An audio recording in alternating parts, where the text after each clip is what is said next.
जी तो स्टूडेंट्स, पिछली वीडियो में हम लोगों ने लंग्स के बारे में डिस्कस किया था। तो अब जो हमारा इस टॉपिक का जो लास्ट पार्ट रह गया वो है मैकेनिज़्म ऑफ ब्रीथिंग। ठीक है, तो हम ये सांस कैसे लेते हैं, हमारे रिब मसल्स, हमारे रिब्स, हमारे लंग्स कैसे मूव करते हैं, तो हम अभी उस बारे में बात करेंगे। तो मैकेनिज़्म ऑफ ब्रीथिंग में बेसिकली दो चीज़ें आती हैं, एक इंस्पिरेशन और एक एक्सपिरेशन। ठीक है, इंस्पिरेशन होता है कि अंदर लेके जाना हवा का, और एक्सपिरेशन होता है हवा का बाहर लेके आना। तो इंस्पिरेशन कैसे होती है, ये मैंने एक डायग्राम ड्रा किया आप लोगों को समझाने के लिए। ये नेज़ल कैविटी है, ये ओरल कैविटी है। ठीक है, तो ये लंग्स हैं, इसके इर्द गिर्द ये रिब्स हैं।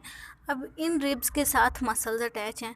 अब वो मसल्स क्या करेंगे, जो रिब मसल्स होते हैं वो कॉन्ट्रैक्ट करते हैं। जब वो कॉन्ट्रैक्ट करेंगे तो ये जो रिब्स हैं ये रेज हो जाती है, इनकी अपनी नॉर्मल पोजीशन से उठ जाती हैं। ठीक है, जब वो अपनी नॉर्मल पोजीशन से उठेंगी तो जाहिर है जो हमारे चेस्ट कैविटी का एरिया है वो बढ़ेगा, और जो ये डायाफ्राम है ना, डायाफ्राम ये लोअर नीचे की तरफ हो जाता है। ये मैंने एरो लगाया नीचे की तरफ, इसका मतलब ये है कि डायाफ्राम नॉर्मल पोजीशन में डोम शेप्ड होता है, ऐसे बिल्कुल गोल।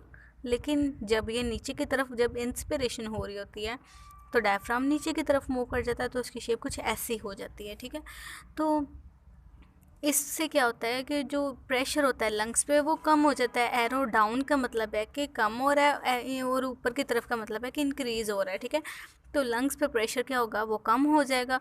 तो एज अ रिजल्ट क्या होगा, लंग्स भी एक्सपैंड करेंगे। ठीक है, जब लंग्स एक्सपैंड करेंगे तो हवा का प्रेशर जो लंग्स के अंदर वो कम हो जाएगा। तो एज अ रिजल्ट क्या होगा, बाहर से हवा जो है वो आसानी से अंदर की तरफ मूव कर जाएगी, तो गैस एक्सचेंज हो जाएगा। ठीक है, अब ये हो गया प्रोसीजर इंस्पिरेशन का कि वो कैसे होते हैं। सबसे पहले रिब मसल्स कॉन्ट्रैक्ट होते हैं, हमारी रिब्स उठ जाती हैं नॉर्मल पोजीशन से, हमारे चेस्ट कैविटी का एरिया बढ़ जाता है, जिससे क्या होता है कि जो लंग्स पे प्रेशर होता है वो कम होता है और लंग्स एक्सपैंड हो जाते हैं और हवा बाहर से अंदर मूव कर जाती है। ठीक है, तो वो इस फॉर्म में डायफ्राम कुछ हमारा आ जाता है। तो ये इंस्पिरेशन था। अब जो हवा अंदर गई है, अब वो वापस बाहर कैसे आएगी, तो हम देखते हैं एक्सपिरेशन का मैकेनिज्म वो कैसे होता है। अब जो रिब मसल्स होता है ना वो रिलैक्स हो जाते हैं। जब वो रिलैक्स होते हैं तो जो रिब्स होती हैं वो अपनी नॉर्मल पोजीशन पे आ जाती हैं, क्योंकि इंस्पिरेशन के दौरान तो जो रिब्स थी वो उठ गई थी ना, नॉर्मल पोजीशन से रेज हो गई थी।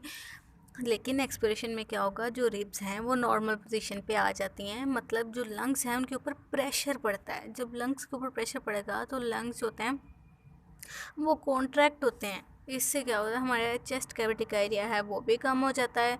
तो एज अ रिजल्ट क्या होता है, जो एयर होती है वो बाहर की तरफ मूव कर जाती है। ठीक है, तो इस दौरान जो डायफ्राम क्या होता है, डायफ्राम रेज हो जाता है। अब ये देखें, जब हमने देखा था डायफ्राम लोअर हुआ तो उसकी पोजीशन ऐसी थी, लेकिन जब डायफ्राम रेज हो जाता है तो उसकी कोई शेप ऐसी हो जाती है।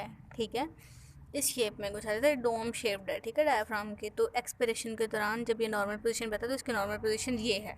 कौन सी है, ये कौन सी शेप है, डोम शेप्ड। ठीक है, डोम शेप्ड। ठीक है, और ये लोअर्ड है। अब ये हो गया हमारा एक्सपिरेशन का मैकेनिज्म कि जो हमारे रिब मसल्स है जब वो रिलैक्स हो जाते हैं, हमारे रिब्स नॉर्मल पोजीशन पे आ जाते हैं, हमारे लंग्स कॉन्ट्रैक्ट कर जाते हैं। जब प्रेशर बढ़ता है तो जो अंदर हवा होती है वो जाहिर है वो बाहर की तरफ मूव करती है, और वो जो बाहर की तरफ आ रही होती है हवा, उसके अंदर क्या होता है, उसके अंदर होती है CO2। ठीक है, और जो हवा अंदर आ रही होती है उसके अंदर होती है O2। ऑक्सीजन के साथ साथ कुछ दूसरी गैसेस भी होती है, लेकिन वो मैटर नहीं करती, क्योंकि हम यहाँ पे ऑक्सीजन की बात कर रहे हैं। हम हमारे बॉडी को ऑक्सीजन की ही ज़रूरत होती है, और एक्सचेंज भी यहाँ पे ऑक्सीजन का ही हो रहा है। इस वजह से जो काबिल गौर बात है वो ऑक्सीजन की, और जो बाहर की तरफ हवा आ रही है वो कार्बन डाइऑक्साइड है। अब हम बात करते हैं कि हमने कहा कि हम सांस तो लेते हैं, लेकिन हम नॉर्मल सांस कितना लेते हैं एक मिनट के अंदर, वो होता है 16 to 20 टाइम्स, यानी कि तकरीबन 16 से 20 के दरमियान हम एक मिनट में सांस ले लेते हैं। ठीक है, लेकिन जब हम एक्सरसाइज वगैरह कर रहे होते हैं तो एक्सरसाइज के दौरान क्या होता है कि हम तकरीबन 30 से 40 टाइम्स पर मिनट हमारा जो होता है रेस्पिरेटरी रेट इतना बढ़ जाता है। अब क्यों इतना बढ़ता है, देखें, जब जाहिर है हम एक्सरसाइज कर रहे होते हैं, हमारी बॉडी को ज़्यादा, हमारे मसल्स वर्क कर रहे होते हैं। ठीक है, हमारी बॉडी को ज़्यादा से ज़्यादा ऑक्सीजन की ज़रूरत होती है। हमारी बॉडी के अंदर जब हमारा वो मेटाबॉलिज्म फास्ट हो रहा होता है, कार्बन डाइऑक्साइड की प्रोडक्शन भी हमारी बॉडी के अंदर ज़्यादा हो रही होती है।